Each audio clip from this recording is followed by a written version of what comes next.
So I have a little bit of breaking news for everybody. I'm not kidding when I say the story just came out 10 or 20 minutes ago, or at the very least, I saw it 10 or 20 minutes ago. Maybe it came out 30 or 40 minutes ago.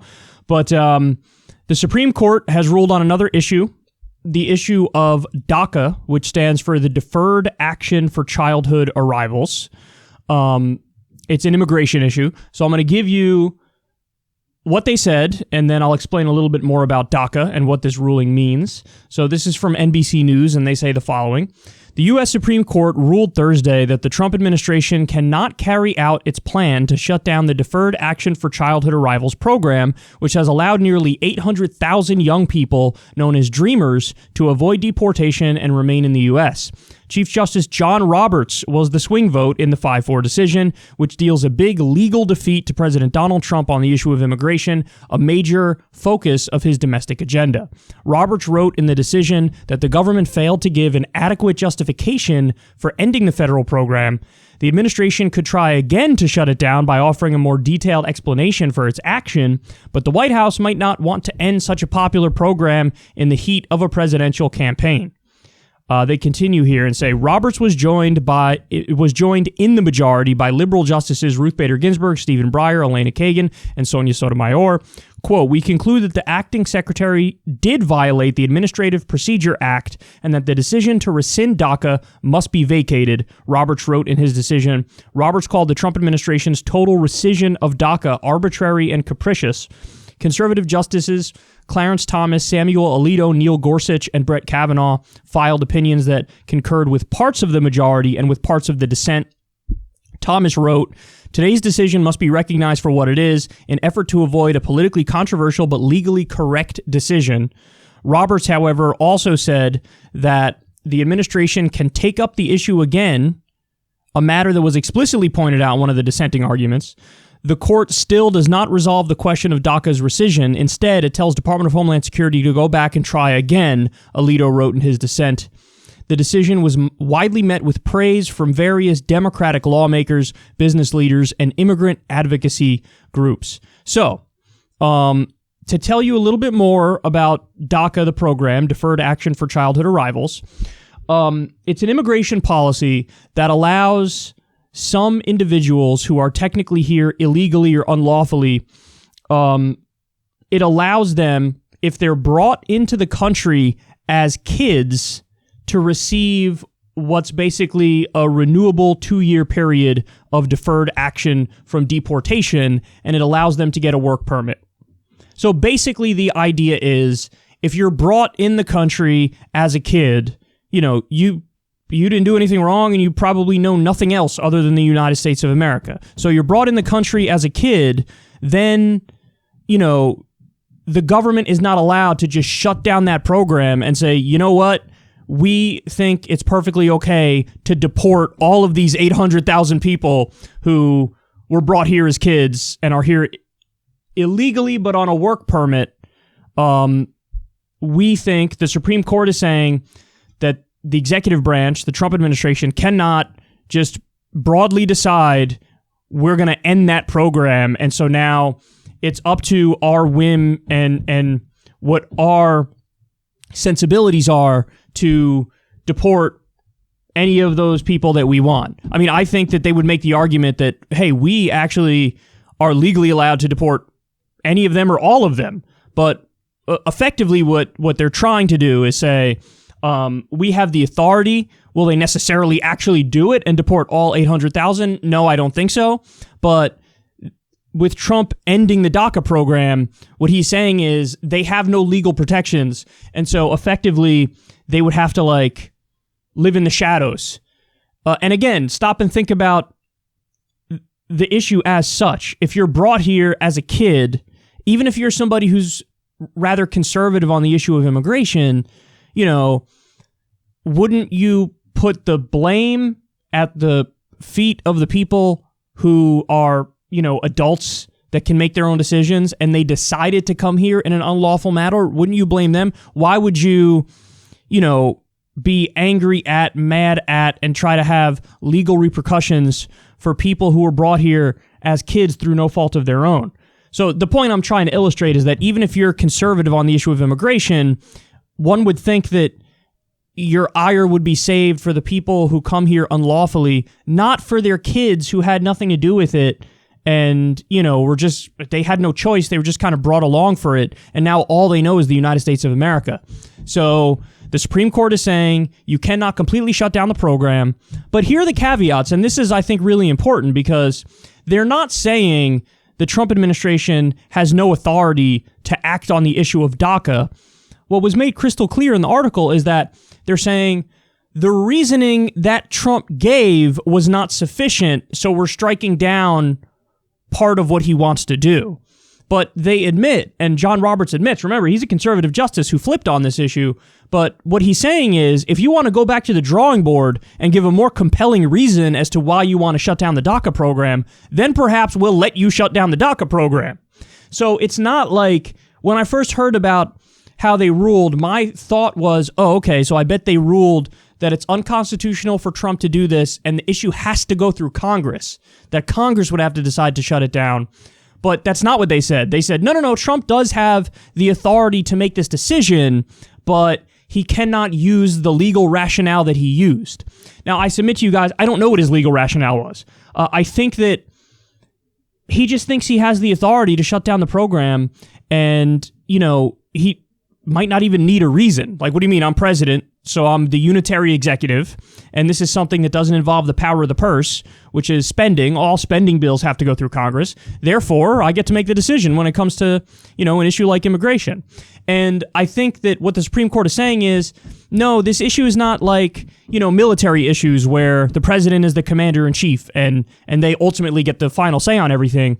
When it comes to an issue like immigration, it's a little bit more of a complex picture. Perhaps, again, it doesn't all have to go through Congress, but whatever the rationale is that he used, the legal rationale, they said it's flimsy and, it's too broad and we can't allow you to strike down the entire program.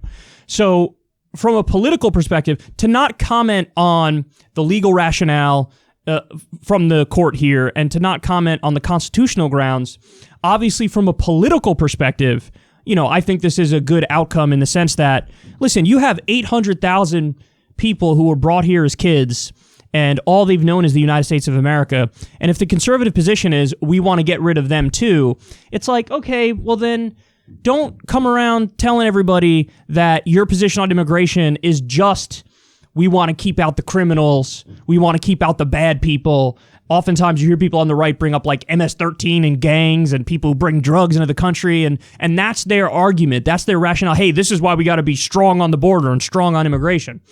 You can't say that and then be in favor of ending a program like DACA because the 800,000 Dreamers, they're model citizens. And I mean that. We've gone through, I don't have the numbers in front of me right now, but I remember covering stories of, statistics about the 800,000 Dreamers. And, they're basically more successful than even native-born U.S. citizens. So, in other words, they have very, very low crime rate, high, graduation rate. Like, they're basically doing everything they can trying to live the American dream. And to shut down a group of people who are, like, wholly productive for society and, by all accounts, kind, loving people, it's just, like, needlessly cruel. So, to not comment on the legal aspect of this case and to not comment on the constitutional aspect of this case, because I would need to know more about the specifics of the ruling, from a political perspective, of course I think this is, a good thing. Now, here's where, right-wingers are going to melt down over this, man, because they thought, and a lot of people who are on the right but don't love Trump still supported Trump for this very specific reason, which is, hey, at least he's giving us conservative judges and justices, and therefore, as a result of that, even though I might not totally agree with Trump, I'll suck it up and support him because I need those courts to go conservative. And then now you have, back-to-back decisions from the Supreme Court, which are, nominally on the left, protecting LGBTQ folks and expanding non-discrimination protections to include them. That's one thing that the social conservatives didn't like. And now the social conservatives are not going to like this move, which protects immigrants. So the rationale for supporting Trump in their eyes is going away if you have these courts that they think are conservative, but then they end up not delivering on those conservative ideas. But what I will say to them is this. You guys got to understand the nature of the beast. And the nature of the beast is you will have the establishment, the status quo, kind of give in to the left on social issues in order to keep screwing you economically. So in other words, all these right-wing justices, I think you're out of your mind if you think that on economic issues, they're going to also break left. Hell no, they're not going to do that. That's the whole reason that they're on the court functionally, is that they're going to represent big business. They're from these legal organizations which have a track record of horrendous decisions. Like it was either Brett Kavanaugh or Gorsuch who ruled that a guy who was a truck driver who fled the truck because the AC broke or whatever, and he ran out of gas or something. He left the truck to survive, and Kavanaugh ruled against that guy and said, no, you would have had to stay at the truck. So the people who fired that guy, Kavanaugh, or it was either Kavanaugh or Gorsuch, ruled with management and said, how dare you leave the truck? And the dude was like, I needed to survive. Like, what are you talking about?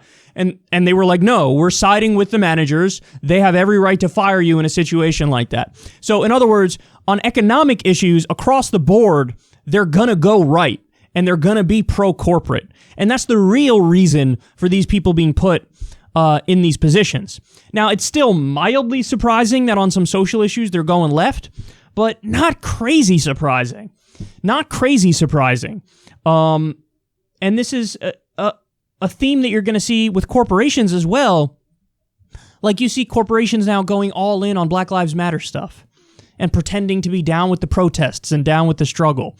And listen, they will give you everything you want on that front and tell you everything you want to hear on that front, as long as you don't say to them, hey dog, you got some sweatshops over in Cambodia or Vietnam. Like, what are you doing here? These working conditions are terrible. You just outsourced, 23,000 American jobs. What's going on here? They will not give an inch when it comes to economics, when it comes to greed and the bottom line. But they'll give 100 yards when it comes to social issues, which leads me to believe that, probably somewhere in the near future, we'll even get a situation where we do win the day on like the war on drugs, for example, and on legalizing marijuana. I think there will come a day where marijuana is legal in all 50 states, because the clear trend is that on social issues, the establishment is going to keep giving and giving and giving.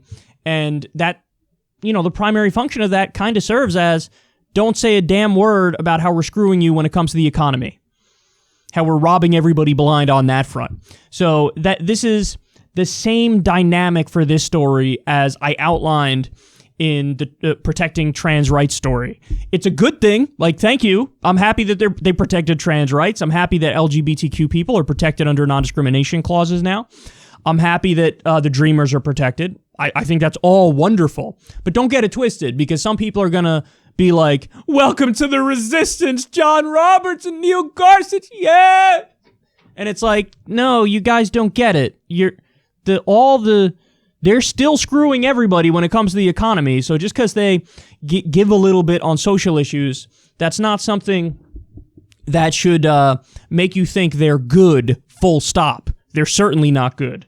So it's a good day for the Dreamers. I'm happy with the political outcome of this. And it'll be interesting to see what happens moving forward with certain cases involving abortion, certain cases involving affirmative action, because, they did break left on these social issues. Is it possible they break left on those social issues too? Yes. But don't kid yourself. It's also possible that on some social issues, they'll still break right. But you got a lot of angry conservatives out there today, or I should be clear, a lot of angry social conservatives out there today, a lot of angry Trump supporters out there today. Trump probably feels like it's a gut punch a little bit, because he keeps losing things that he could hold on to that he uses as talking points, like, hey, conservative courts, just like he used to talk about, hey, the unemployment rate's low. Now that's slowly but surely going away, and there's another slap in the face. So he's reeling at the moment, and I think that that's crystal clear.